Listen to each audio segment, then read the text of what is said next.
네, 그래서 오늘 수업을 진행을 해보겠습니다. 일단 오늘 수업은 PPT 자료하고 그 수업 자료하고 다 이 클래스에 올려드렸습니다. 네, 일단 그거를 보고 하시면 될 것 같아요. 네, 그래서 오늘 뉴럴 네트워크하고 이제 패턴 넷을 실습을 해보고 핏 넷도 한번 실습을 해보도록 하겠습니다. 그래서 뉴럴 네트워크 다시 한번 정리를 해드리면 잠시만요. 네, 뉴럴 네트워크는 인공신경망이라고 해서 그 퍼센트론이 있고 또 퍼센트론끼리 히든 퍼센트론이 있어서 서로 또 연결을 해서 하나의 레이어처럼 만들어주는 형태라고 그 저저번 주 시간에 말씀드렸습니다.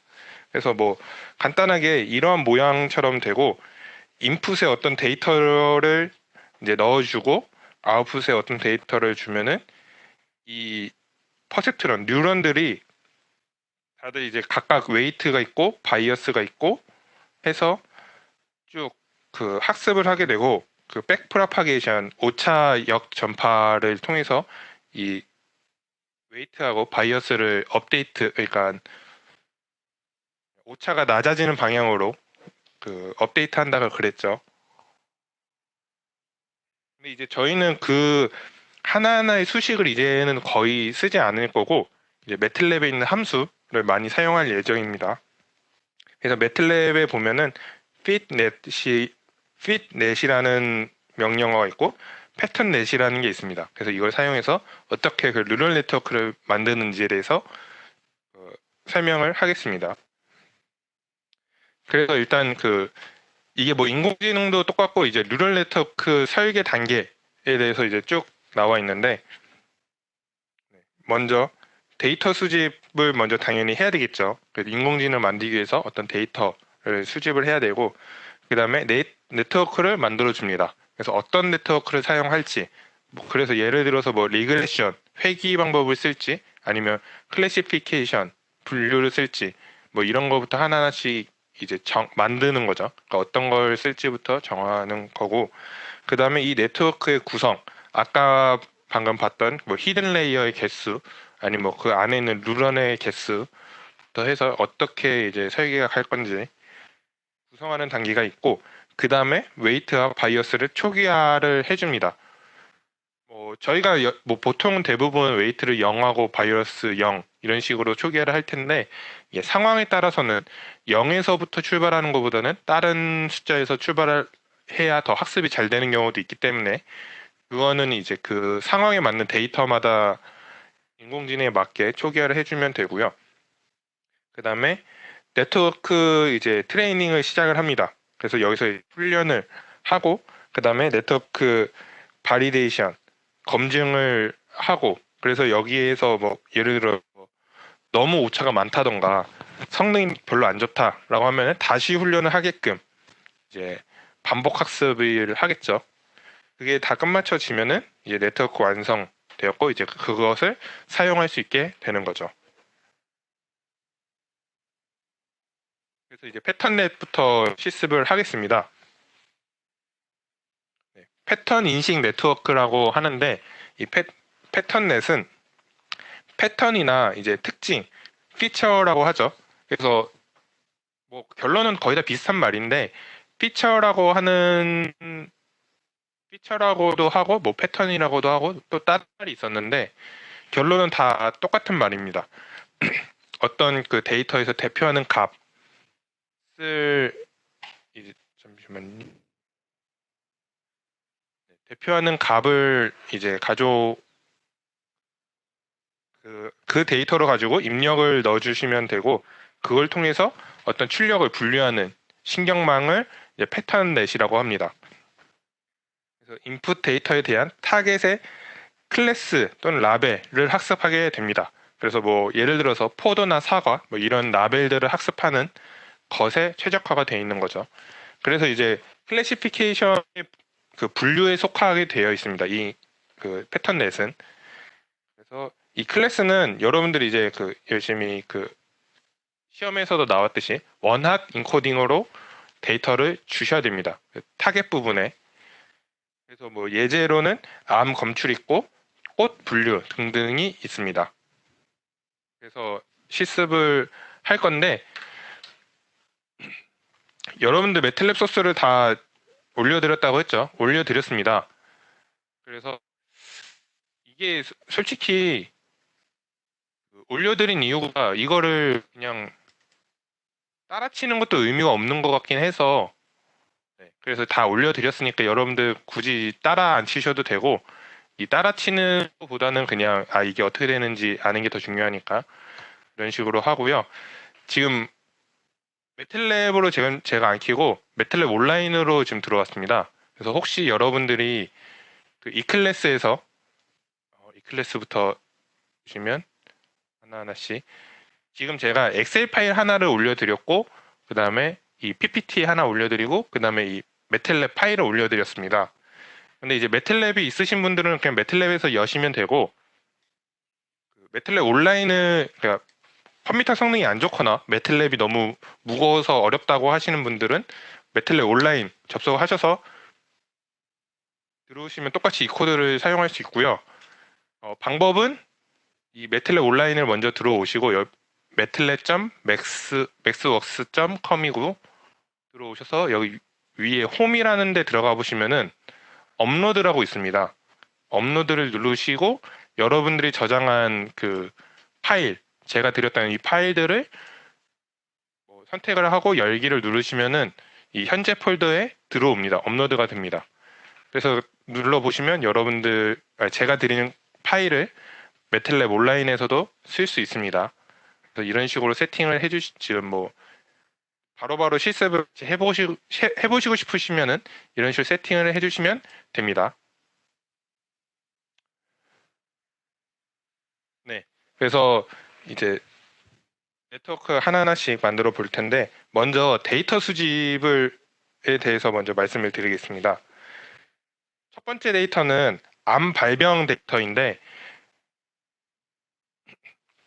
병원 같은 데서 이제 검사를 하고 어떤 종양, 어떤 혹 같은 게 이제 발견이 됐겠죠. 그게 양성 종양이냐, 그러니까 좀 괜찮은 종양이냐, 아니면 악성 종양, 그러니까 암이라고 그러죠. 그래서 암이냐를 판단하는 데이터가 있습니다. 그래서 이 데이터는 매틀랩에서 기본적으로 다 설치가 돼 있는 데이터이기 때문에 그냥 가져다 저희 쓸 거고요. 이 데이터의 설명을 나중에 보시면은 699명의 데이터가 있고 그 피처, 그러니까 패턴, 그러니까 여기서는 매틀랩에서는 이 뉴럴 네트워크 안에서는 피처라고 안 하고 패턴이라고 많이 하더라고요. 근데 저희는 그냥 피처라고 하겠습니다. 그래서 피처가 9개가 데이터가 있고 그 다음에 양성종양인지 암인지에 대한 출력값 여기서는 이제 타겟이라고 하는데 타겟으로 이제 데이터가 구성이 되어 있습니다. 그래서 처음에 보시면은 캔슬 데이터셋이라고 매틀랩에서 불러오면은 이 암 데이터를 바로 여러분들이 받을 수 있고 이거를 순서대로 인풋하고 타겟의 변수에다 저장을 하는 코드입니다. 그래서 해주시면 되고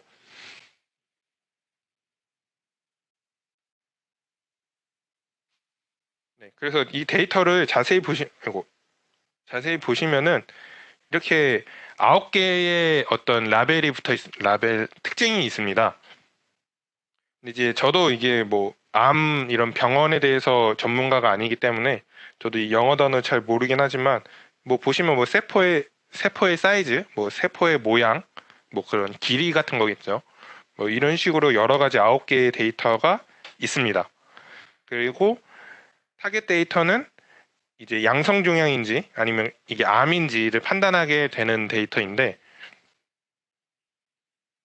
먼저 일단은 인풋 데이터를 보시면은 9개가 있고 매틀랩을 가져와서 보겠습니다. 먼저 이 맨 위에 거를 한번 컨트롤 엔터를 해서 실행을 하면은 변수 공간에 인풋과 타겟이 들어오게 되어 있습니다. 그래서 인풋을 보시면은 더블 클릭해서 보시면은 이거 전체로 보고 싶은데 최대화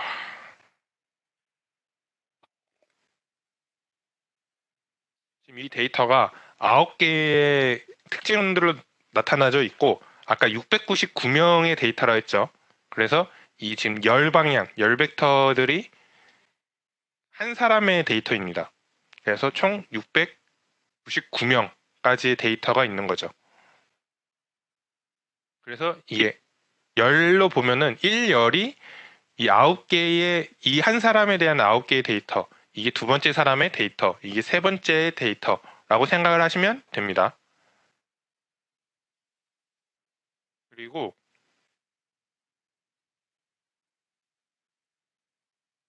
타겟을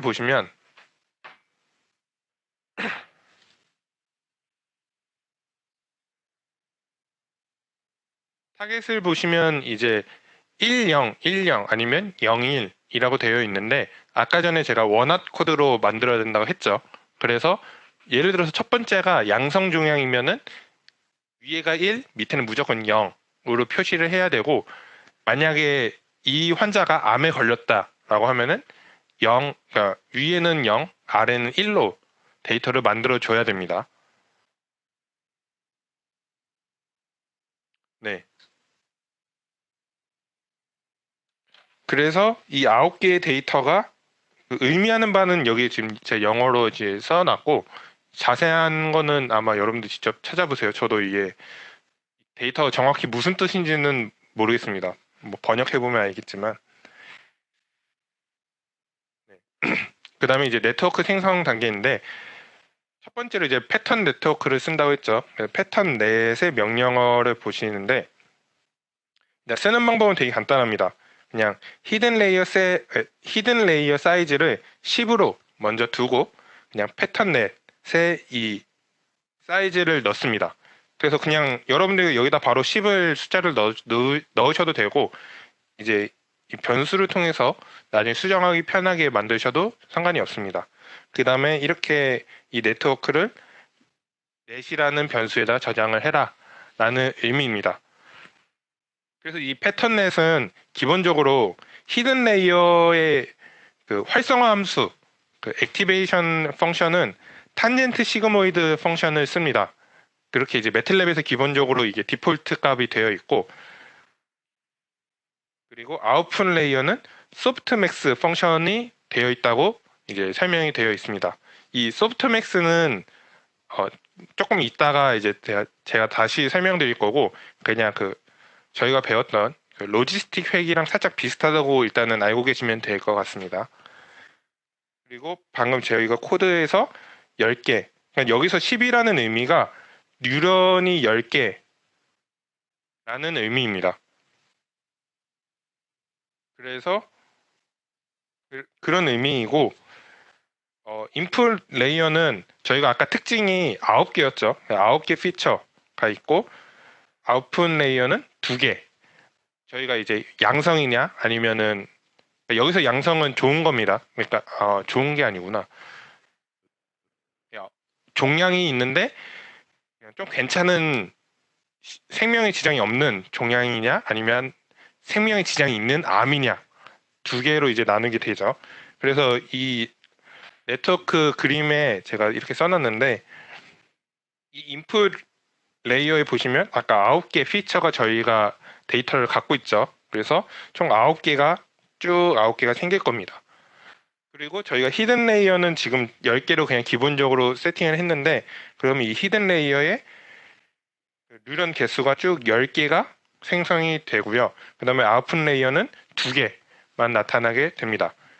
그래서 저희가 이제 뭐 양성 종양이면은 종양인데 괜찮은 종양이면은 1, 0으로 데이터를 만들어 줬고 그다음 만약 암이면은 0, 1로 줘라 라고 해서 이렇게 네트워크를 생성을 하면은 이제 이 네트워크 학습을 하면서 쭉 계산을 하겠죠. 그래서 야 이런 모양으로 구성이 되는구나 라고 알고 계시면 됩니다.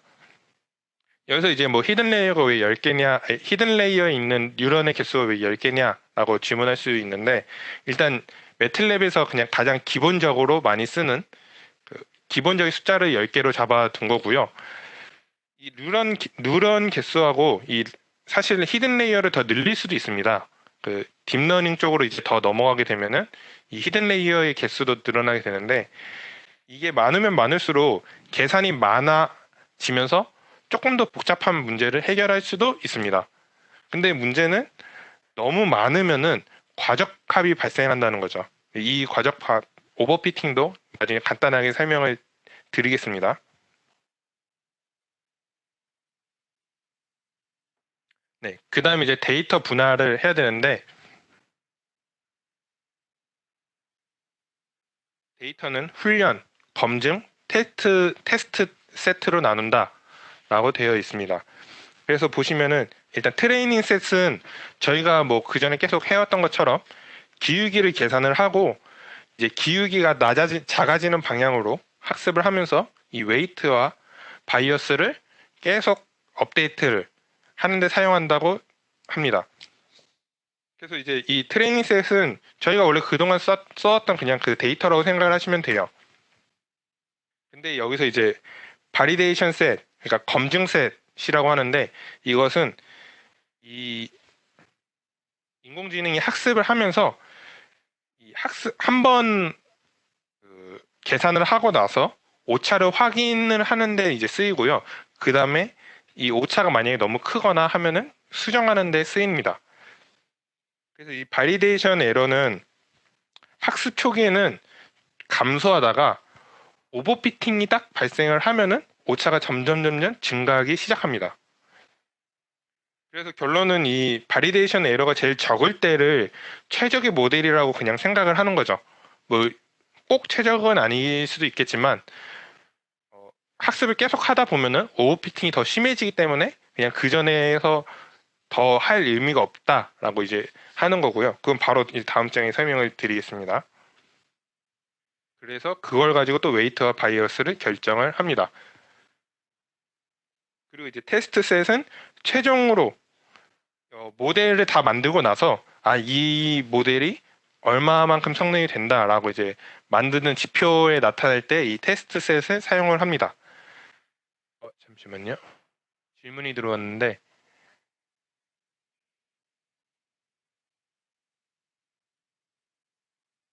혹시 조성은 학생은 지금 매틀랩을 사용하고 있나요? 지금 이 캔슬 데이터셋을 못 불러온다고 하는데, 혹시 매틀랩으로 이걸 실행해서 안 되는 거면은 이유는 이제 그 딥러닝 툴박스가 없어서 그럴 수도 있거든요. 2019 B 버전. 혹시 그 에러가 그 데이터셋이 그러니까 딥러닝 툴박스를 깔라고 설치하라고 나오지 않나요? 혹시나? 그러면은 그런 메시지가 안 나오고 그냥 오류만 뜨나요? 그 딥러닝 툴박스 혹시 설치를 하셨었나요? 그러니까 설치 안 했나요?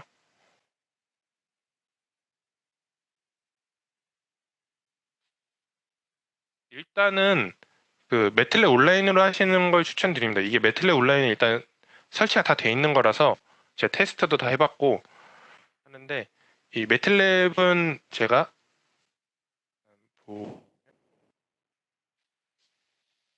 애드본에 한번 들어가 보셔서 딥러닝 혹시 깔려 있는지 보시면 되는데, 나중에 할게요. 이거 좀 시간이 됐다. 시간이 걸려서.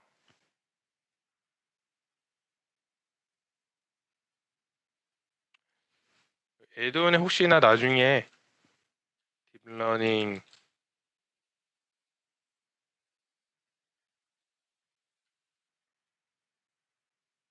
딥러닝 툴박스가 설치 대용으로 떠 있으면 되고요. 설치가 안 되어 있으면 설치를 하시면 될 것 같아요. 일단은 매틀랩 온라인으로 먼저 하고 오늘은 진행을 하도록 하겠습니다.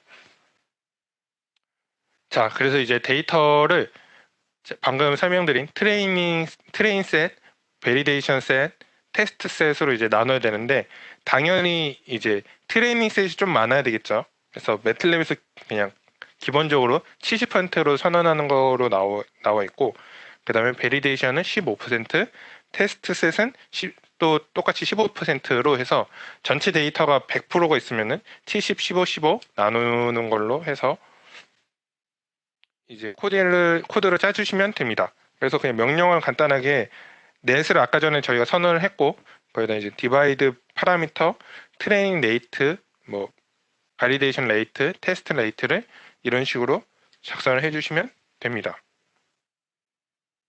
그래서 이제 오버피팅이 뭐냐 설명을 드리면은, 뭐 한국말로는 과적합이라고 하는데, 그러니까 신경망은 트레이닝 셋에서 일정 이제 학습을 하다 보면은 어느 순간에 이제 학습을 제대로 못하고 새로운 데이터가 이제 예를 들어서 들어오면은 잘 못 맞추는 경향이 있다고 해요. 그걸 이제 오버피팅이라고 하고, 신경망은 결론은 이 트레이닝 로스, 그러니까 트레이닝 에러를 낮아지도록 학습을 하는데, 내 학습되지 않은 데이터, 아까 베리데이션하고 테스트 셋이 있다고 했죠. 이 에러, 그러니까 로스가 반대로 증가하게 됩니다. 그러니까 이 가운데 부분이 최적의 학습 구간이라고 알고 계시면 되고, 여기 이렇게, 그러니까 훈련 에러는 점점 이제 내려가는데, 테스트, 그러니까 바리데이션하고 테스트, 그러니까 검증하고 테스트하는 부분이 에러가 갑자기 증가를 하면은 뭔가 이상한 거잖아요. 증가하면. 그래서 이때 이 부분을 오버피팅이라고 합니다. 그리고 이 올라가는 이 순간, 이 시점을 인공지능, 딥러닝의 최적의 모델이다라고 보통은 생각을 하는 거죠. 그래서 이것도 좀 이제 설명이 어려우니까 좀 쉽게 제가 만들어 봤는데,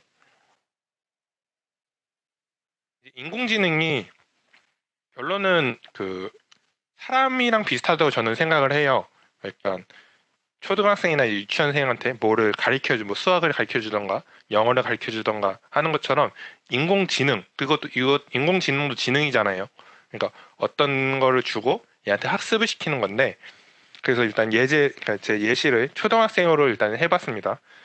초등학생한테 더하기를 공부시키려고 합니다. 그래서 데이터가 1 더하기 1은 2, 2 더하기 3은 5, 3 더하기 1은 4, 2 더하기 4는 6, 뭐 이런 식으로 해서 총 6개의 데이터를 이 초등학생한테 줬습니다. 그래서 이 초등학생이 열심히 이 데이터를 가지고 공부를 했는데, 그래서 이제 2 더하기 4가 뭐냐? 라고 이제 질문을 했죠. 질문하니까, 여기 2 더하기 4가 있으니까 이 초등학생이 열심히 공부를 해서, 2 더하기 4는 정답이 6입니다. 라고 대답을 한 거죠. 근데 그러면은 2 더하기 5는 뭐냐? 라고 물어봤더니 이 초등학생이 모르겠다고 하는 거죠. 그 이유가 과적합 이 부분이 이제 오버피팅이라고 하는데, 이 초등학생이 이 데이터 6개만 가지고만 공부를 한 거죠.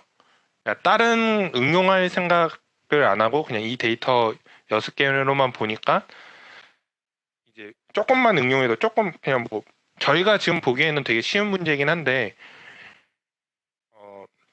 이 초등학생한테는 이런 응용조차 못하는 거죠. 인공지능도 똑같아요. 이 초등학생처럼 아무것도 모르는 그 바보 같은 느낌이라.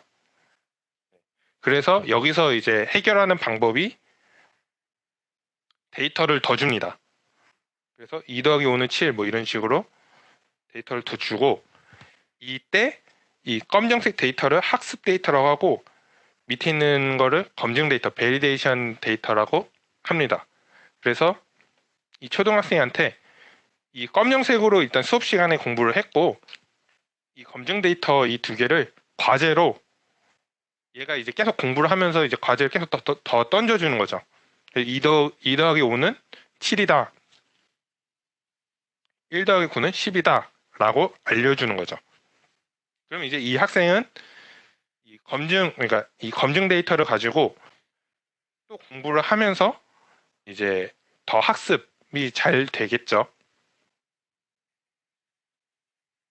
그래서 이 과제를 근데 이제 이 초등학생 사람이랑 이제 컴퓨터랑 좀 다르긴 한데, 컴퓨터는 이 검증 데이터로 과제를 이제 막 잘 풀다가 점점 이제 오류가 반대로 많아집니다.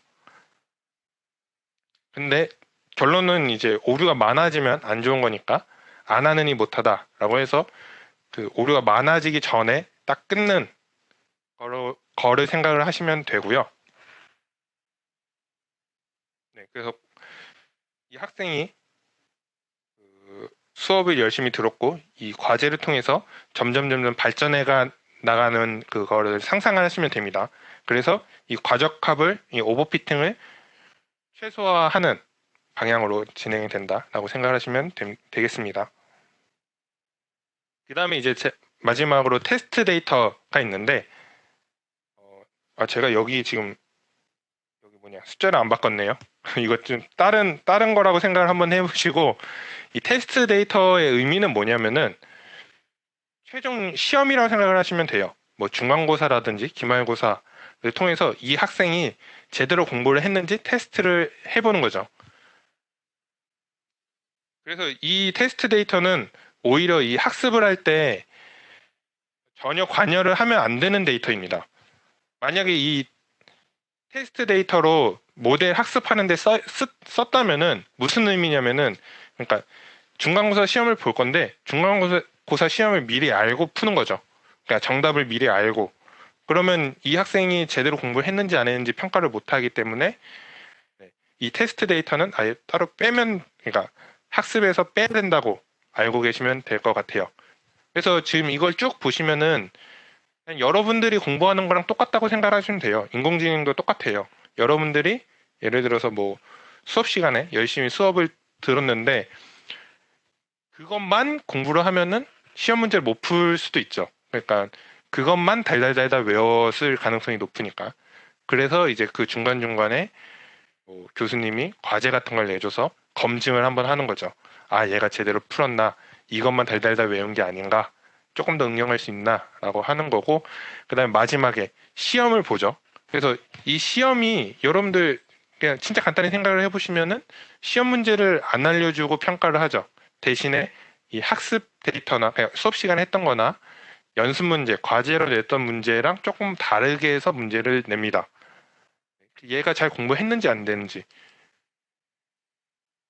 검증 데이터로 학습을 이게 조금 이제 말이 어렵긴 한데, 검증 데이터로 학습을 하는 건가요? 라고 질문이 왔는데, 그, 기울기 하강법 저희가 배운 것처럼 그거는 이제 학습 데이터로만 합니다. 근데 이제 검증 데이터는 무엇을 하냐면은 학습 데이터로 한 거에서 검증만 하는 거죠. 얘가 그러니까 그 기울기 하강법으로 잘 오차가 줄어들었나 안 줄어들었나 만 판단을 합니다. 그래서 이 검증 데이터도 학습에 직접적으로 들어가진 않아요. 평가하는 정도라고 생각을 하시면 됩니다. 검증이랑 테스트랑 그러니까 차이가 헷갈린다고 하는데, 그러니까 쉽게 생각하시면은 여러분들이 지금 인공지능 이거 중간고사를 보기 전에 생각을 한번 해보시면 이 학습 데이터는 그 교수님 수업이라고 생각을 하시면 돼요. 그래서 이제 교수님 수업을 열심히 들었는데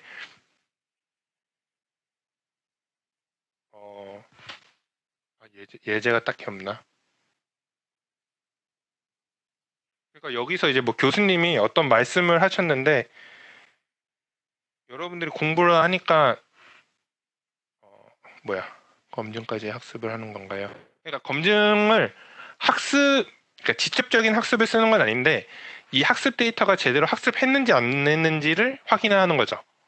그래서 만약에 이 학습을 하고 이 학습에 오류가 너무 많다를 판단하려고 예를 쓰는 거죠.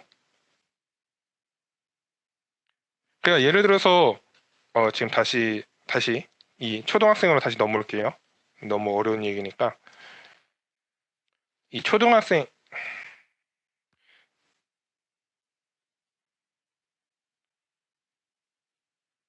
이 학습 데이터 안에서 또 검증을 하면은 잠깐만요. 검증을 했을 때 정확도가 낮으면 학습 데이터를 바꾸는 건가요? 학습 데이터를 바꾸는 게 아니라 더 학습을 시키는 거죠.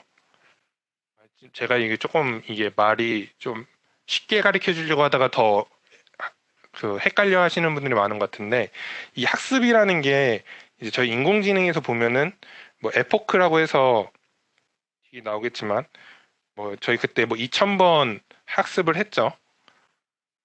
네.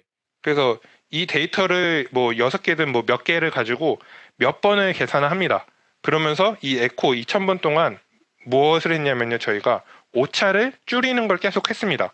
그래서 기울기 하강법을 이용을 해서 그래서 그렇게 기울기 하강법으로 계속 이제 오차를 줄여 나갔는데 이 오차가 제대로 줄어들었는지를 확인하는 게 이 검증 데이터입니다. 바리데이션. 그래서 그냥 그전에는 그냥 이 데이터를 가지고 학습을 하고 또 이 데이터를 가지고 평가를 했어요. 근데 그게 의미가 없는 게 지금 이 초등학생처럼 이 6개의 데이터를 가지고 2 더하기 4를 아냐? 라고 물어보면 6입니다. 알아냈잖아요. 그럼 이 학생은 더하기를 제대로 공부한 건가요? 2 더하기 5를 모르는데? 그쵸? 그래서 이제 제대로 공부한 건 아니죠. 그냥 이 데이 그러니까 무슨 말을 하고 싶냐면은 이 학습 데이터를 가지고 평가를 하면은 아무 의미가 없다는 거죠. 어차피 이 학생은 알고 있는 데이터예요.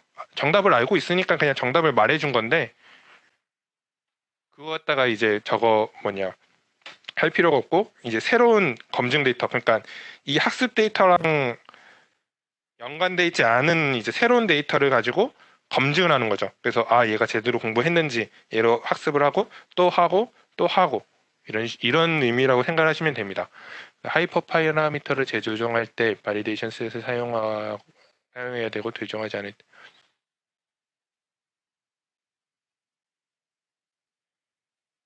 바리데이션 셋 사용해야 하고 조정하지 않을 때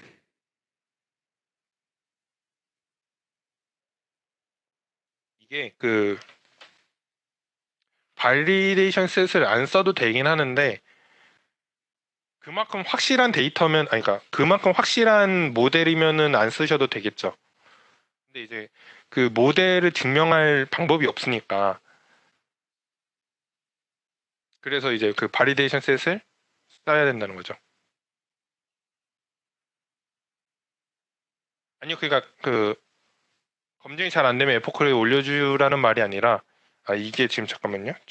이 뒤에 순서가 순서를 잘못했나? 이게 뒤에 나오는데 무슨 의미냐면은 예를 들어서 에포크 2000번을 해서 쭉 하는데 아, 어떻게 설명해야지 딱 쉽게 되지?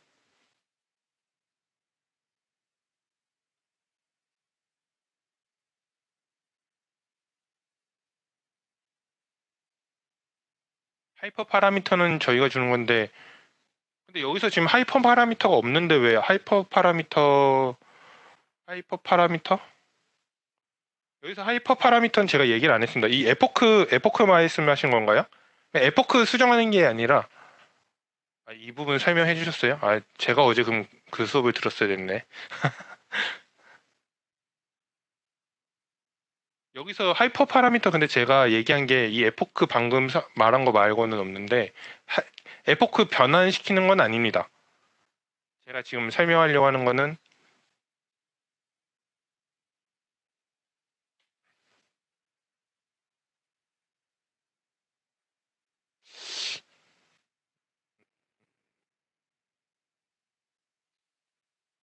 잠깐만 저도 조금만 생각을 해볼게요.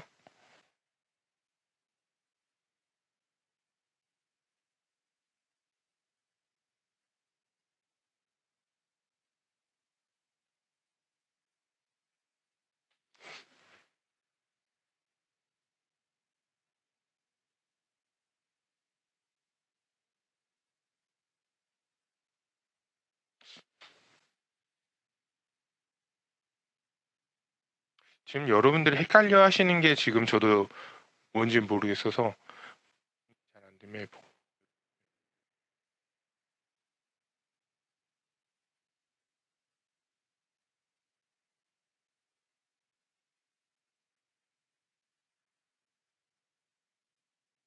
일단 여기에는 하이퍼 파라미터 얘기는 없고 에포크 얘기를 하면은 그냥 에포크가 하이퍼 파라미터죠. 그건 맞죠? 제가 지금 잘못하는 건 아니죠. 에포크를 예를 들어서 2000으로 지정을 저희가 했어요. 그러면은 이제 이건 저희가 지정한 거니까 더 이상 수정은 안 하겠죠.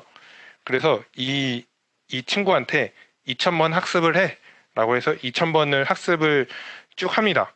그래서 예를 들어서 이 있어서 이 에포크 그래서 2000번까지 이제 가면서 쭉 공부를 하겠죠. 그래서 여기가 이제 에러 그래프입니다.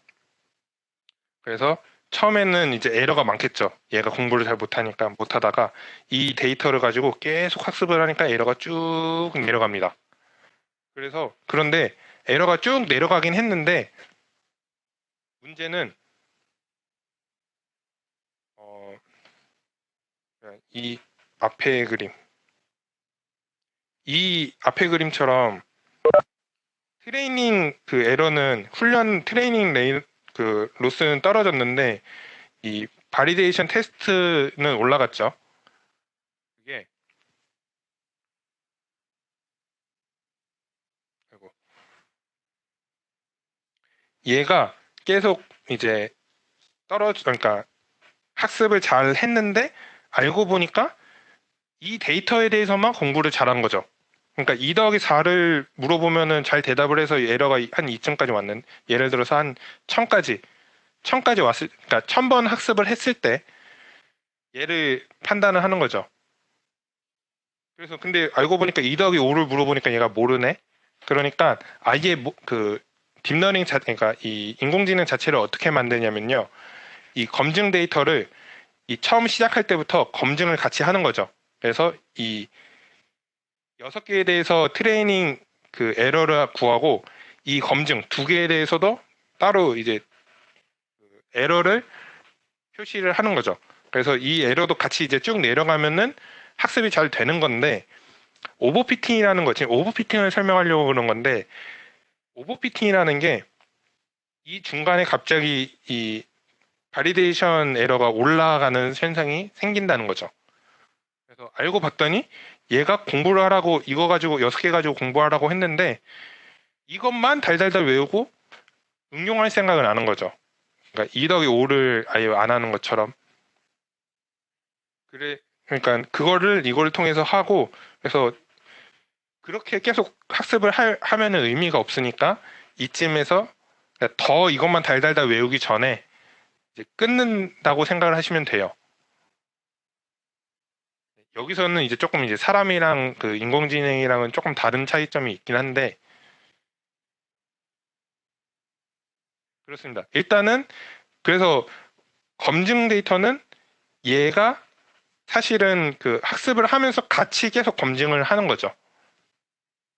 그래서 원래 제일 좋은 거는 학습 데이터의 에러도 줄어들고 검증의 에러도 줄어들면은 최고인데 인공지능이 이제 학습을 하면서 이렇게 데이터 한정적이기 때문에 하다 보면은 오버피팅 부분이 발생을 한다. 그리고 테스트 데이터는 사실은 여기 이제 예제 같은 걸 보면은 같이 테스트 데이터도 그 퍼포먼스 그냥 성능이 그러니까 에러 값이 나오게 되는데 뭐 그걸로 통해서 또 베리데이션처럼 쓰는 경우도 있습니다. 근데 제가 이제 설명드리고 싶은 거는 이 모델이 다 학습을 하고 얘가 제대로 공부했는지 안 했는지를 테스트를 하는 거죠. 여러분들 뭐 중간고사 보는 것처럼. 그래서 얘가 그 책만 보고 달달달 외운 게 아닌지 그러니까 조금 좀 응용 문제를 내던가 뭐 다른 부분을 문제를 내던가 라고 알면 될 것 같아요. 나름 이거 조금 이야기 쉬우라고 넣은 건데 좀 헷갈렸다면 죄송합니다. 근데 대충 무슨 느낌인지는 알겠나요? 이게 그러니까 아, 비유를 잘못했다고 지금 생각이 들긴 하네요. 일단은 하고 저도 나중에 그 어제 교수님께서 어떻게 수업하셨는지 본다고는 하는데 맨날 안 보네요. 일단은 그럼 넘어가겠습니다. 일단 뭐 그런 느낌으로 알고 계시면 될 것 같아요. 그 다음에 이제 네트워크를 이제 훈련을 시키는데, 뭐 매틀랩으로 짜면은 그냥 어려울 거 없습니다. 그냥 트레인 그 명령어를 쓰고 저희가 선언했던 넷, 인풋, 타겟을 넣고 돌리시면 끝납니다. 일단 여기서 먼저 설명드려야 될 거는 백프로퍼게이션, 그러니까 오차 역전파라고 한국말로 하고 저희가 그냥 알고 있는 기울기 하강법을 생각을 하시면 되는데, 여기서 기본적으로 세팅되어 있는 거는 스케일링된 켤레 기울기라고 해서 스케일드 컨주게이트 그라디언트 알고리즘을 사용했다고 되어 있습니다. 그래서 이거는 뭐 자세하게는 안 들어갈게요. 그냥 그런 기울기 하강법 중에 하나인데 조금 더 뭐 학습이 빠른 거라고 알고 계시면 되고, 이거는 조금 이따 또 나오니까 간단하게 이런 게 있구나, 다른 종류도 보여드리도록 하겠습니다. 그 다음에 오차 함수, 로스 펑션은 여기서는 이제 교차 엔트로피 함수라고 크로스 엔트로피를 사용을 했습니다. 이거 바로 뒤에 설명을 해드릴 건데, 매틀랩에서 일단 보여드린 매틀랩에서 만든 레이어를 보시면은 인풋 9개가 있죠. 그리고 아웃풋 2개가 있고, 아까 히든 레이어를 10개를 만들었습니다. 그래서 여기 보시면은 여기는 그냥 이 아웃풋 레이어라서 그냥 2개 만드는 그냥 레이어 끝이고요. 교차 인트로피에 대해서 간단하게 설명을 해드리면, 저희가 그냥 민스퀘어 에러를 이용해서 에러가 최소되는 부분을 찾았는데, 그 전에 선형외기를 할 때 여기서는 그 에러 로스 펑션을 교차 인트로피 함수를 사용을 했습니다. 뭐 수학적인 건 솔직히 저도 뭐 자세하게 뭐 다루고 싶지는 않고요. 그냥 간단하게 출력값을 로그로 취해서 오차가 커지면 점점 이제 학습을 빨리 할 수 있게끔 하고, 오차가 작을 때는 감소하는 속도를 좀 작게 만들어서 그런 거죠. 오차가 너무 클 때는 예를 들어서 그냥 이런 기울기가 있다고 하면 오차가 너무 클 때는 이제 빠르게 내려가게끔 설계를 하고, 근데 이제 이 오차가 점점점 작아질 때는 천천히 가게끔 해서 이제 더 정확도를 올리는 방식으로 알고 계시면 됩니다. 그래서 교차 엔트로피를 쓰는구나 라고 알고 계시면 되고요. 이것도 이제 파이썬에서 쓸 때도 그냥 크로스 엔트로피라고 그냥 그 입력을 넣어주시면은 파이썬에서 알아서 계산을 해줍니다. 그렇게 알고 계시면 될 것 같아요. 그냥 교차 엔트로피를 쓴다 알고 계시면 되고요. 훈련 결과인데 제가 이 부분에 나오는 건데 아까 전에 설명을 해서 그래도 설명을 드리겠습니다. 일단은 트레이닝을 한 번씩 같이 하는 걸 보여드리도록 하겠습니다. 들어서 아까 전에 데이터를 불러왔고, 그래서 네트워크 생성 컨트롤 엔터를 눌러서 실행을 하면은 넷이 이제 네트워크가 생성이 되었고요. 그 다음에 아까 말했던 데이터를 트레이닝, 베리데이션, 테스트로 나눠주고 그 다음에 네트워크 훈련을 시킵니다. 그러면 이제 온라인도 이렇게 이런 앱이 하나 뜨면서 이제 학습이 완료가 되었습니다. 이게 지금 운이 좋게 27 똑같이 나왔는데, 먼저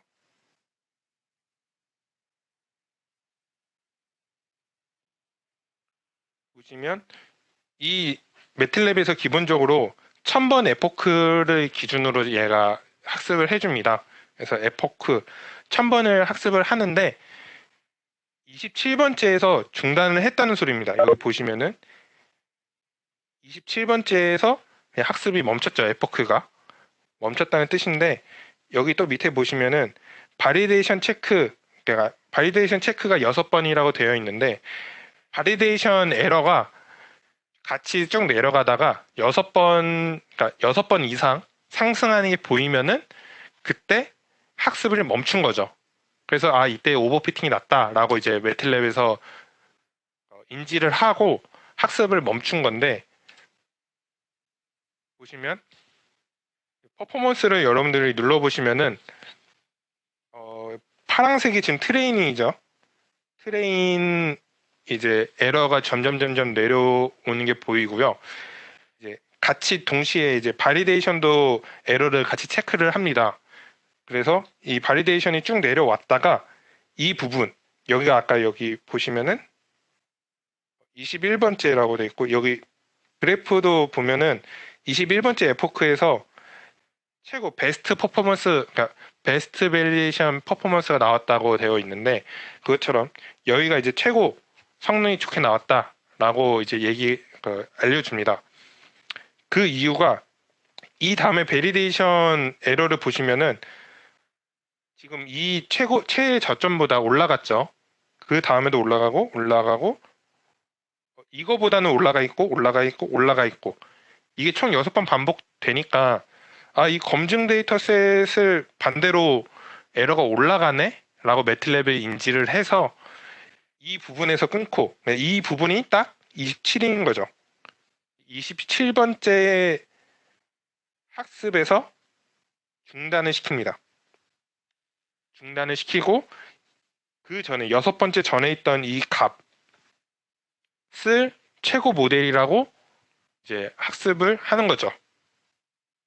그래서 이제 여러분들 매틀랩을 보시면은 학습을 했고 퍼포먼스를 눌러 보시면은 이런 식으로 나옵니다. 네, 지금 좀 운이 좋은 게 똑같은 그래프가 나왔네요. 이게 사실 몇 번 해보다 보면은 그 값이 다르게 나올 때가 있거든요. 당연히 인공지능이 학습을 하면서 여기서 이제 그 트레이닝 베리데이션 테스트 데이터를 나누는 것, 또 이제 랜덤으로 나누기 때문에 어떻게 나누냐에 따라서 이 인공지능 학습이 달라지기도 합니다. 그래서 지금 제가 새로 한번 돌려봤는데 보시면 11번밖에 학습을 안 했습니다.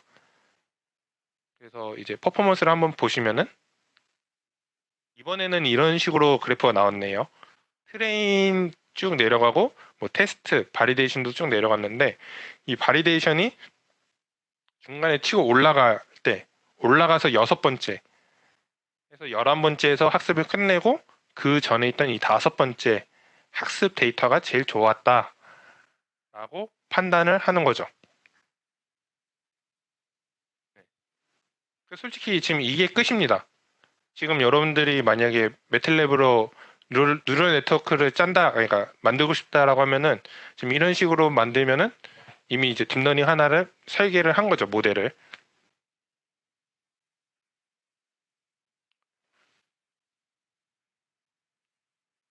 그 다음에 이제 퍼포먼스 부분이 근데 이제 퍼포먼스 이제 성능을 측정을 할 수가 있습니다. 그래서 뭐 저희가 처음에 데이터를 줬던 타겟 데이터가 있고 아웃풋 데이터. 이 아웃풋은 네트워크를 가지고 저희가 이제 설계한 네트워크에서 나오는 그 결과값이거든요. 그러니까 저희가 새로 구한 값이랑 비교를 해서 오차를 계산을 하는 건데 그래서 이 퍼포먼스가 낮으면 낮을수록 좋은 겁니다. 이 패턴넷 명령어에서는 그래서 낮으면 낮을수록 좋다 이고 여기서 보시면은 되게 간단하게 이 저희가 만든 이 어디 갔어? 이 넷 함수가 학습이 된 모델이 들어가 있습니다. 그래서 매틀랩에서 사용할 때 여러분들이 이렇게 학습을 끝내고 그냥 어떤 함수처럼 쓰시면 돼요. 그래서 여러분들이 예를 들어서 새로운 데이터를 아까 9개의 데이터였죠. 이게 다시 저 처음을 상기를 해보면 양성 종양인지 암인지 판단하는 데이터인데 9개의 특징 피처가 있었죠. 그래서 여러분들이 그냥 이 네트워크 하고 여기다가 행렬을 뭐 9개 특징을 뭐 9개를 쭉 넣으시면 돼요. 그러니까 새로운 환자의 데이터를. 그래서 이 넷을 하고 아웃풋을 보면은 얘가 양성 종양인지 암인지를 판단하는 데이터가 나오게 됩니다. 사용하는 방법도 되게 간단해요. 그리고 그러니까 이 모델이 제대로 학습을 했는지를 판단하는 여러 가지 기준 중에서 이 컨피전 매트릭스가 있습니다. 이 컨피전 매트릭스는 뭐 정어 분류표라고 하는데 오른쪽 같은 그림 표고요. 이 대각선 값은 올바르게 판단한 샘플 수 100분율이 나오게 되고 비대각선 값이라고 하는데 이 빨간색 영역이 잘못 판단을 했을 때 샘플 수입니다. 그래서 보시면은 타겟이 있고 아웃풋이 Y축에 있죠. 이 타겟이 원래 저희가 알고 있는 데이터입니다. 얘가 양성 종양인지 그냥 종양이라고 할게요. 종양인지 암인지를 판단하는 거여서 예를 들어서 이 1이 종양이면은 2가 암이겠죠. 그리고 이 아웃풋은 새로운 모델을 만들고 얘가 판단한 값입니다. 그래서 똑같이 1번이 종양이고 암이 이제 2번인데 보시면은 종양 데이터를 잠깐만요. 이 데이터가 그러니까 종양이 걸린 환자인데 이 종양 걸린 환자의 데이터를 이 모델에 넣었더니 448개는 종양이라고 판단을 하고 나머지 10개는 암이라고 판단한 거죠. 그러니까 448개는 잘 인식을 한 거고 이 10개는 원래 종양인데 이 모델이 암이라고 잘못 판단을 했다라고 알고 계시면 되고요. 이번에는 암 환자의 데이터를 넣었더니 236개는 암이라고 제대로 판단을 한 거고요. 나머지 5개는 종양이라고 판단을 한 겁니다. 그래서 이제 이 최종적으로 마지막 퍼센트는 마지막에 나오는데 정확도는 97.9%가 나오게 됩니다. 지금 보시면은 요 숫자가 차이가 그러니까 얘는 400 몇 개고 얘는 230개라서 다른 게 아니냐라고 하실 수 있는데 이거는 그 데이터를 먼저 같이 보셔야 돼요. 다시 데이터 쪽을 한번 또 같이 보시면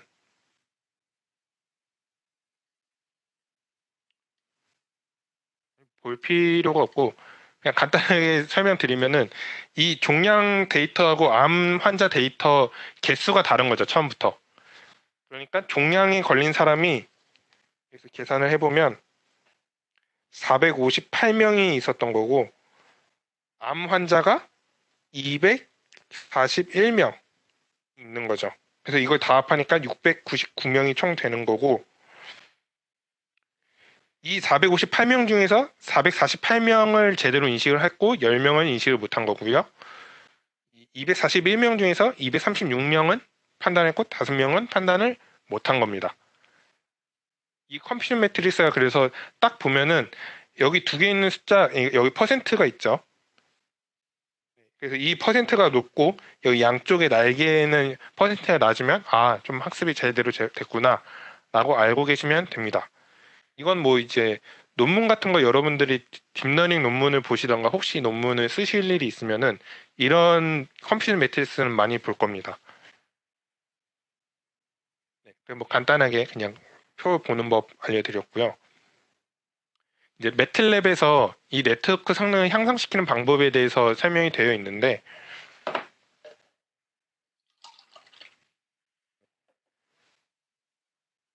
초기에 이 웨이트와 바이어스 값을 재설정하고 다시 학습하면은 네트워크 성능이 향상될 수도 있다. 그러니까 여기서 말하는 게 꼭 향상된다라고 얘기는 안 되어 있고요.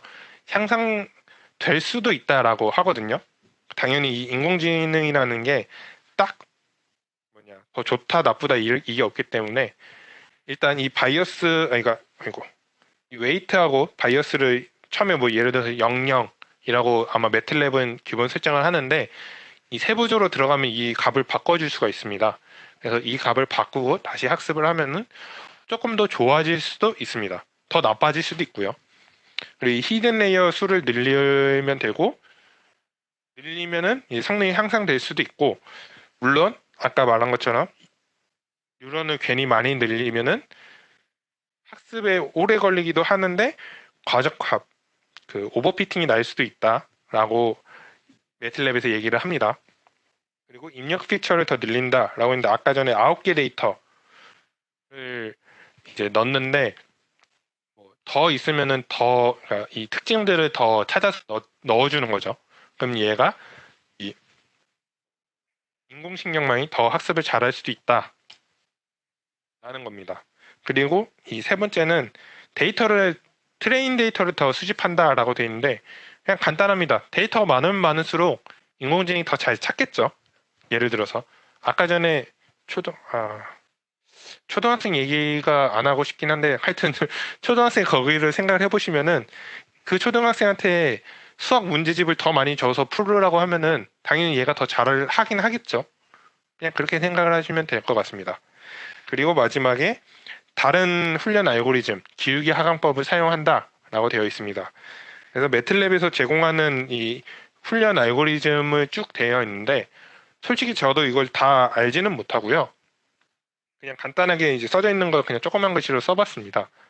그래서 뭐 가장 빠른 알고리즘은 여기 LM 있고 B 트레인 BFG가 뭐 빠르다고 하는데 이게 패턴 인식 이런 데서는 더 안 좋은 성능이 보인다라고 되어 있습니다. 그래서 저희는 지금 패턴넷을 썼으니까 이 트레인 SCG 아까 케일드 컨주 뭐냐 하여튼 켤레 기울기 그 얘기를 하는 거고 뭐더 좋다라고 되어 있습니다. 그래서 여러분들이 나중에 이런 거 하나하나씩 바꿔가면서 성능이 더 좋아지는지 확인해 보는 것도 좋은 방법이 될 겁니다. 그다음 두 번째 실습을 할 건데 이번에는 이제 아이리스라는 꽃이 있는데 이거를 분류하는 네트워크를 만들어 볼 겁니다. 그래서 보시면은 아이리스가 총 세 가지로 나뉜다고 해요. 그래서 뭐 부채꽃 세토사가 있고 아이리스 버시칼라가 있고 그다음에 아이리스 버지니카 이렇게 세 종류로 나눠진다고 하는데 이 꽃들이 꽃받침의 길이 그러니까 길이 너비 꽃잎의 길이 너비가 조금씩 다 다르다고 해요. 지금 사진은 제가 지금 위키에 가져왔는데 보시면은 얘는 이제 꽃잎 뚱뚱한데 얘 같은 경우에는 조금 이제 좀 날씬하고 또 보시면 얘 같은 경우에는 이 꽃잎이 있는데 이 옆에도 또 조그만 꽃잎이 좀 넓게 나와 있죠. 근데 다른 종류의 아이리스는 없는 경우, 그냥 좀 없거나 좀 얇은 경우가 있다고 해요. 물론 이거 저도 정확하게는 이 전문가가 아니기 때문에 그런데 그렇다고 합니다. 그래서 이 딥러닝 인공지능 공부하시는 사람들이 이거를 데이터를 쭉 모았습니다. 그래서 총 150개의 꽃의 데이터를 쭉 뽑아온 거고 보시면 아까 말했듯이 길이 너비의 데이터를 쭉 뽑아왔고 그게 아까 부채붓꽃인지 버시칼라인지 비지니카 이 세 종류 꽃 중에 무엇인지 분류하는 것도 다 넣어져 있습니다. 그래서 이것도 원래 매틀랩 예제니까 그냥 이렇게 아이리스 데이터셋을 불러오면 되는데 제가 그냥 엑셀 파일로 하나 만들어 봤습니다. 그냥 이 매틀랩에 있는 거를. 그래서 보시면 이런 식으로 나와 있는데 처음에 인풋 클래스에서는 길이 너비가 있고 쭉 데이터가 쭉 있죠. 이게 총 150개가 있고요. 그다음에 이 타겟으로 해서 얘가 이 부채붓꽃인지 지금은 여기 PPT에서는 제가 부채붓꽃만 쭉 굵어왔는데 엑셀 파일을 보여드리겠습니다. 여러분들 지금 엑셀 파일 혹시나 열어보시면 엑셀 파일로 이런 식으로 나와 있습니다. 그래서 뭐 꽃받침의 길이가 이렇고 너비가 이렇고 꽃잎의 길이가 이렇고 너비가 이럴 때는 이런 꽃이었더라 라는 데이터고 쭉 내려오면 다른 꽃을 볼까요? 다른 꽃이면은 뭐 여기 뭐 좀 길이는 넓어졌고 너비는 비슷한데 이 꽃잎의 길이가 조금 더 길죠. 그리고 꽃잎의 너비도 좀 긴 게 두 번째 꽃 종류다. 쭉 내려오면은 여기는 또 비교를 해보면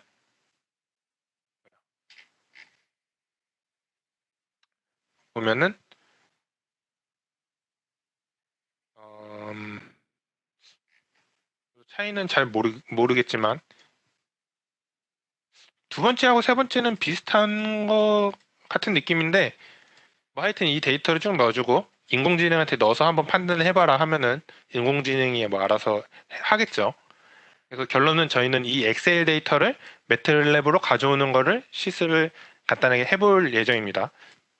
제가 굳이 이거 엑셀 파일 왜 만들었냐면은 지금 이제 매트랩 예제로만 그냥 갖다 쓰면은 응용을 여러분들이 못할 것 같아서 이렇게 엑셀 파일을 주면은 예를 들어서 여러분들이 여기다가 새로 데이터를 만들어서 매트랩을 불러와도 되는 거죠. 뭐 예를 들어서 뭐가 있을까요? 그냥 뭐 온도 데이터, 습도 데이터를 쭉 여러분들이 데이터를 만들어 와서 엑셀로 만드는 거죠. 그 다음에 비가 올 것인지 안 올 것인지를 이 타겟 클래스에다가 여러분들이 만들어서 매트랩에 불러오고 학습을 시키면은 뭐 새로운 인공지능을 만들 수 있는 거죠. 그걸 해보라고 지금 엑셀 파일을 준비한 거고요.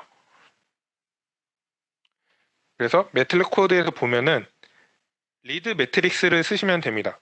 리드 매트릭스라고 하고 이 아이리스 엑셀 파일, 제가 드렸던 엑셀 파일 이름이 아이리스 엑셀인데 이 엑셀 파일을 그대로 설명하고 데이터를 사용을 하시면은 이 데이터에 있는 숫자만 쭉 매트랩에서 가져옵니다. 그래서 한번 테스트를 해보면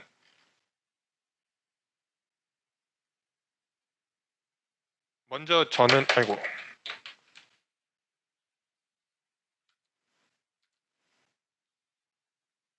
먼저 저는 이 위에 있는 것만 실행을 해보겠습니다. 그러면은 뭐다 지우고 이 엑셀 파일에 있는 거를 데이터로 불러와 주는데 데이터를 더블 클릭해서 보시면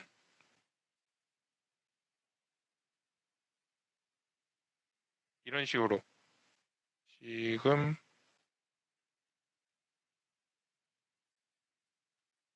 이게 온라인이라서 옆에 잘 안 보이는데 잠시만요. 매트랩으로 가져오겠습니다.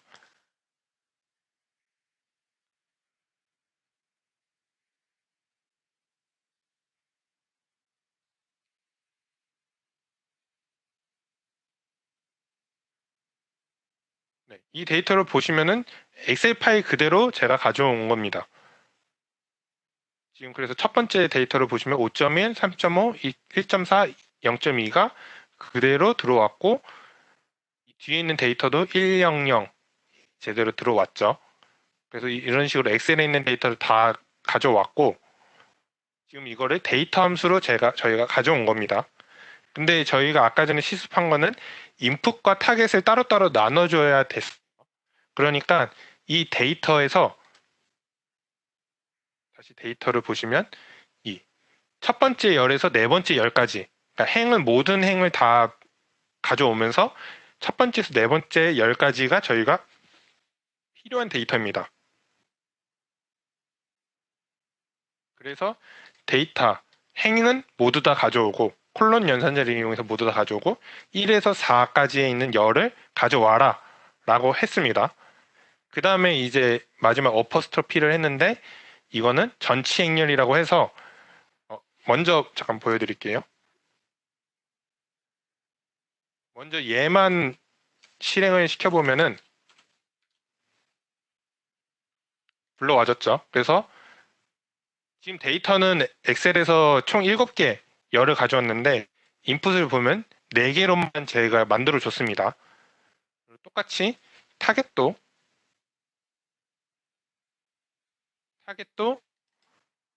뒤에 있는 3개 지금 보시면은 5번째에서 7번째인데 어차피 맨 마지막 값이니까 매틀랩에서는 end를 쓰시면은 마지막 값까지 불러와지고요.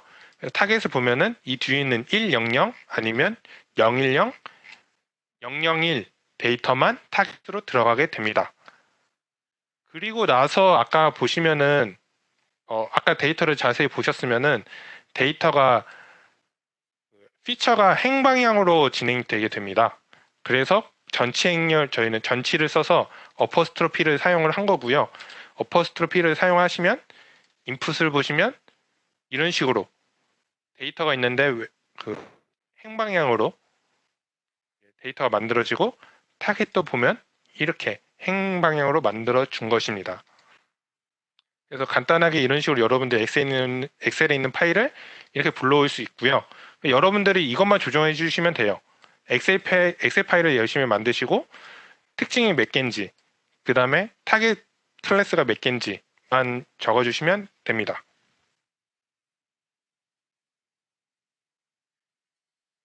네, 그래서 그 설명이었고요.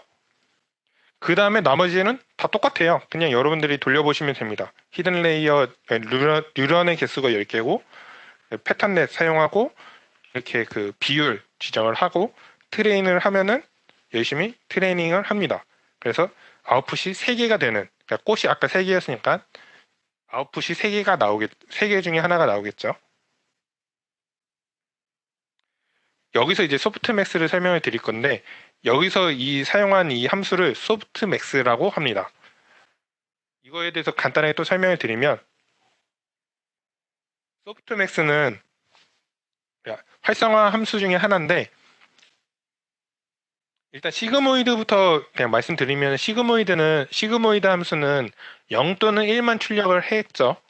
근데 뭐 아까 같은 데이터나 저희가 예전에 했던 데이터를 보시면은 그냥 0, 그러니까 3이냐 거짓이냐만 판단하는 인공지능에서는 시그모이드 함수만 써도 상관이 없을 텐데 이렇게 꽃을 3개를 분류하려면은 0 또는 1만으로 할 수가 없기 때문에 소프트맥스 함수를 사용을 합니다.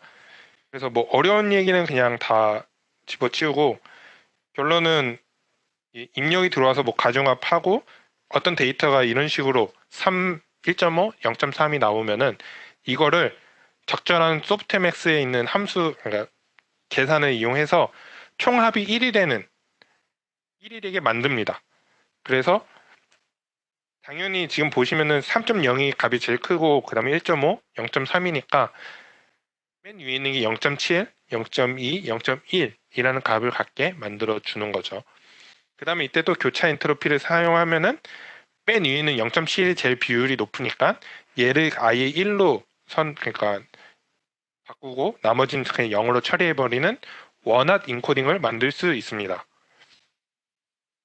그래서 이제 뭐 출력 총합을 1로 만들어주고 이 소프트맥스의 장점이 큰 값은 더 크게 만들어주고 작은 값은 더 작게 만들어줍니다. 여기 간단하게도 3하고 1.5가 있는데 여기서 갑자기 차이가 확 벌어졌죠.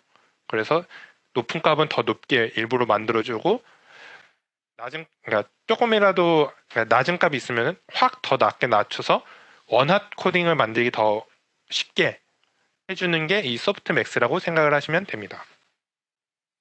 그래서 그냥 훈련을 해보시면은 이거 따로 제가 그냥 매틀랩은 안 보여드릴게요. 그냥 여러분들 하시면은 학습할 때마다 결과값이 조금씩 달라질 거예요.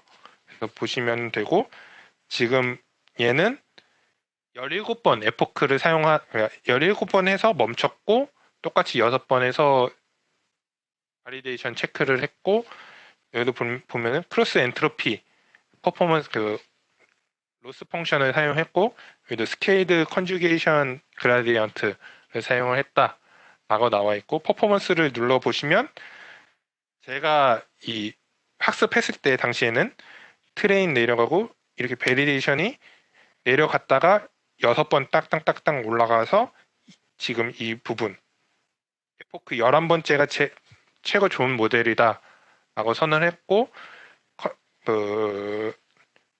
컴퓨저 매트리스를 보면은 이런 식으로 학습이 되었다. 그래서 뭐 확률은 96.7%로 학습이 잘 되었다 라고 알고 계시면 됩니다. 지금 질문이 컴퓨전 매트리스 가로 세로 축의 개수는 어떻게 결정되는 거냐고 하는데 이건 그냥 그 데이터 개수입니다. 그러니까 지금 마침 이 엑셀 파일로 만들어놔서 보시면은 이 개수부터 정하고 갈게요. 여기 보시면은 타겟이 50, 0, 0이니까 50개가 있고 0, 41, 4, 그러니까 50개. 얘는 다 50개 예쁜 데이터네요. 그래서 이 엑셀 파일을 다시 보시면은 100으로 돼 있는 게 52. 그러니까 여기서부터니까 제가 여기 1을 표시할게요. 쭉 내려와서 여기까지.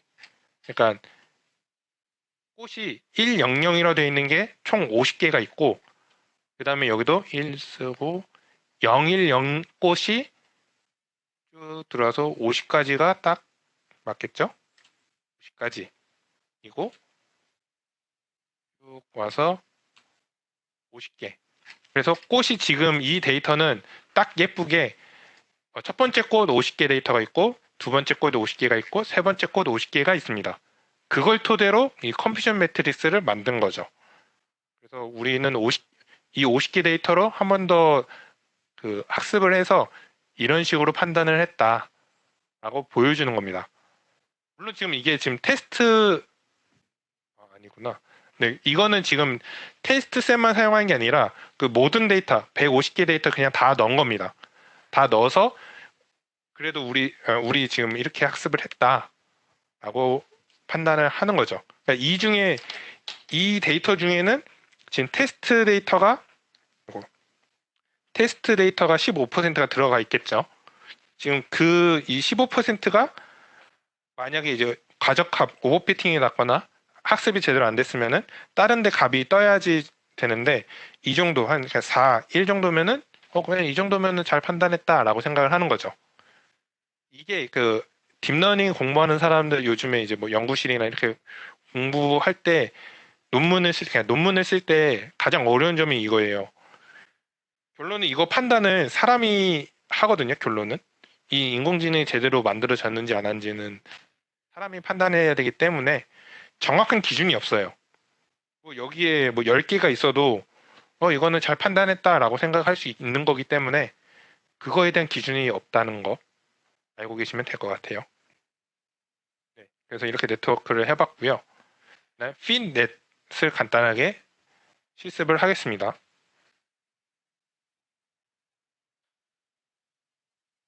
핀넷은 데이터 피팅 네트워크라고 해서 리그레션 부분에 해당을 하는데 지금 패턴은 그냥 신경 안 쓰셔도 되고 그냥 특징을 가지고 회귀를 통해서 이제 학습하는 신경망이라고 생각을 하시면 되고 인풋 데이터에 대해서 타겟의 실수값을 학습을 합니다. 여러분도 이거 시험에도 나왔던데 네, 실수값 리얼 넘버를 사용을 하고요. 예를 들어서 예제로는 그 체지방 비율 예측하는 게 있습니다. 그래서 데이터는 어떤 그 진료서에 있는 뭐 병원 같은 데서 데이터를 뽑았겠죠.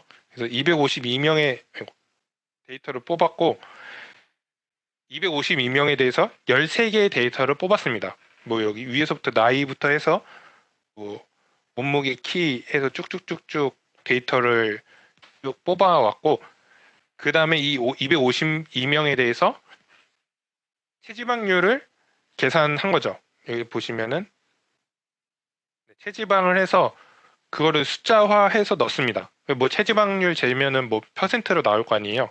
그래서 뭐 첫 번째 사람은 12.3이 나왔고 그 다음에 6.1이 나왔고 쭉 데이터가 만들어져 있습니다. 그래서 아까 전에는 분류하기 위해서 그것도 이제 시험에서 나왔는데 원핫 인코딩 하는 이유가 뭐 숫자를 넣으면은 이제 그 숫자 자체를 학습할 수도 있기 때문에 원핫 인코딩을 쓴다 했죠. 근데 여기는 이 숫자 자체를 인식을 해야 되기 때문에 이런 식으로 데이터를 넣어줍니다. 그다음 이제 핀넷은 간단해요. 똑같이 이제 탄젠트 시그모이드 펑션 히든 레이어에 넣고 그다음 아웃 레이어는 아까 전에는 소프트맥스를 썼는데 분류하기 위해서 여기 그냥 리니얼 펑션을 넣어주면 됩니다. 그리고 백 프로퍼게이션은 리벤베르베그 말콘 저도 잘 모르겠습니다. 하여튼 이 알고리즘을 썼다고 합니다. 그래서 뭐 그 기울기 하강법 이 알고리즘이 기본적으로 들어가 있고, 오차 로스 펑션은 저희가 그냥 배운 MSE mean square error를 사용을 했습니다. 그래서 앞에 코드랑 진짜 거의 다 똑같은데 이 중간에 패턴넷이 아니라 그냥 피트넷을 사용하시면은 얘가 그 피트넷에 맞게 학습이 되고, 중간에 보시면은 잠시만요. 지금 어디까지 얘기했지? 여기 이제 소프트맥스가 아니라 이 부분이 이제 선형 리그레션처럼 리그레션이 들어가 있습니다. 이 부분이 이거 린 펑션이겠죠. 이런 식으로 구성되어 있다라고 알고 계시면 되고요. 그래서 훈련을 해보니까 얘는 11번째에서 끊었고, 이것도 이제 쭉 내려가다가 이제 베리데이션 에러가 이제 올라가는 타이밍에 여기가 이제 최고 좋은 모델이다. 이 부분이 좋은 모델이다라고 학습을 한 겁니다. 그 다음에 여기서는 그 리그레션 보면 리그레션 이제 버튼이 생겼는데 이 리그레션을 눌러보시면은 이 데이터들이 있고 이렇게 회귀를 잘 한 것을 보이게 됩니다.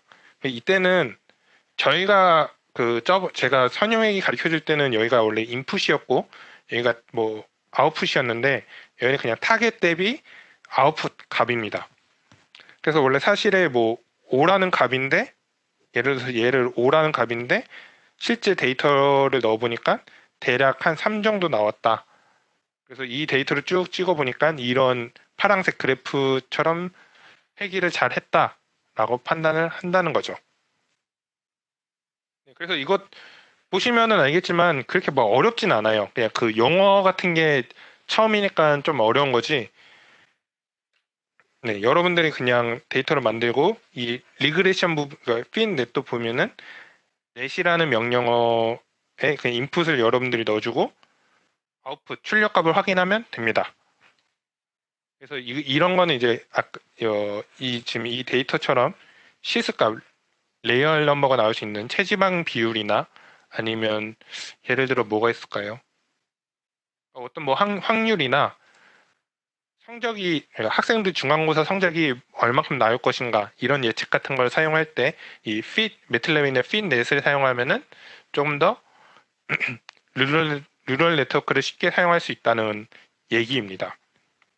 그래서 오늘은 이렇게 뉴럴 네트워크에 대해서 간단하게 설명을 해드렸고요. 네, 다행히 2시간 넘을 줄 알았는데 2시간까지는 안 하고 1시간 반 정도 했네요. 네, 그래서 일단은 오늘 수업은 여기까지 제가 준비를 했고요. 궁금한 거 있으시면은 지금 질문을 해주시길 바라겠습니다. 여러분들이 그냥 이 매틀랩 사용해 보시면 돼요. 뭐 크게 어려운 것도 아니고 그냥 실습해 보시면 되고, 다행히 이 뉴럴 네트워크는 간단한 부분이니까 여기 매틀랩 온라인으로 그냥 간단하게 실습할 수 있습니다. 컴퓨터 사용을 떠나서. 따로 질문이 없나요? 오늘 중간중간에 질문을 많이 해주셔서 질문이 없을 것 같긴 해요. 그럼 질문 없는 것 같으니까 종료하도록 하겠습니다.